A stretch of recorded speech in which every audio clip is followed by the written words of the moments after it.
lifetime is in a place where they're trying to understand themselves and they're not quite sure. Aside from what they've probably experienced their whole lives, let's explore oneself fully. Let's explore oneself spiritually and physically. Let's explore the seen and the unseen.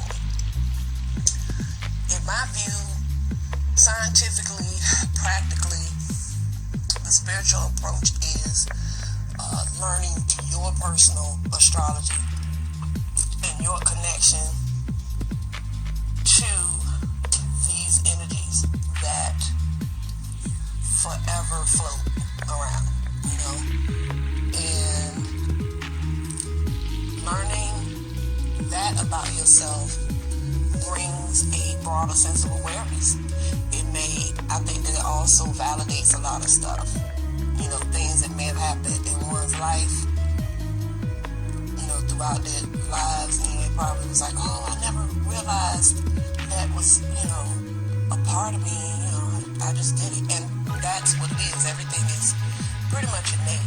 I think when we start talking about astrology, zodiac, reading natal charts and things like that, I think that it puts us in a place to say, well, wait a minute, we can question whether or not we really do have power in our own lives, because there are certain aspects of astrology where we can just look at what is approaching, what energies are approaching, and that's just because the way that it's measured, these energies, they take cycles.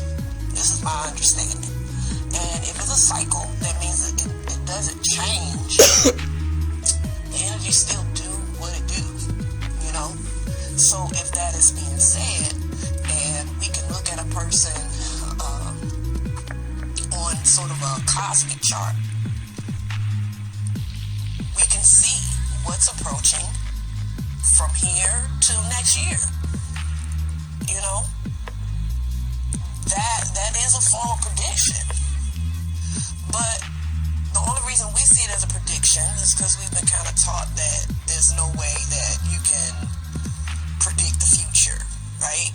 But that's not true. People see the future in their dreams.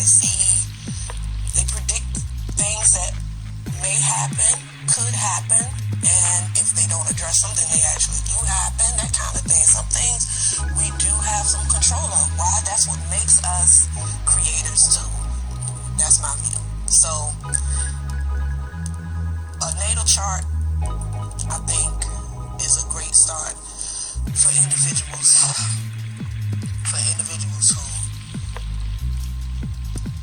they really want to fully understand themselves.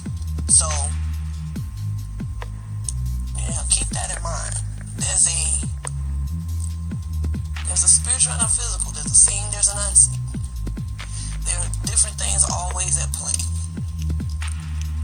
We are constantly in the middle of the universe balancing itself out. Where there's good, there's not good. Where there's rich, there's poor. Where there's ugly, there's pretty. It is non-stop.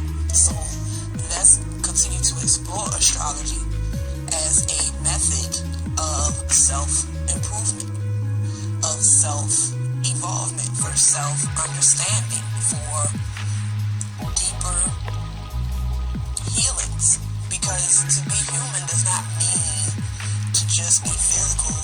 And, I think there's an understanding that matter and spirit walk the earth in the form of humans and animals, you see, and the plants. Everything on this earth is that of spirit and matter. So how do we go on with just matter and not pay attention to the spiritual? Your emotions can connect you more to your spiritual, if anything. As a matter of fact, I'll talk about that at a later time, but yeah. So that's my view on that. That's my view on the astrology. I think astrology should be a key, and a lot of people don't get into that. But it's a science. It's a Psychological is science. It's a science. It's a mental science. It puts the work of the mental and the spiritual into a practical perspective and application, so that you can see it and believe it. You see what I'm saying? Because some people's like, well, I gotta see it in order to believe it. You know, when in actuality, you need to believe it so you can see it.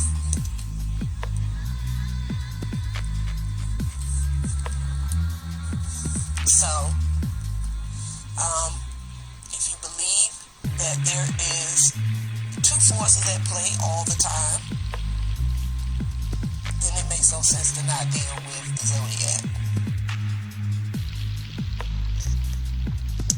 Thank you all so much for listening, and I just wanted to give that perspective, really, to make it where people can understand using that. It's crucial. It's crucial for validation and so on. Like, share, and subscribe. Thank you for hanging out in the flow of the divine mind. This is Miss Shawn, your air priestess. Peace.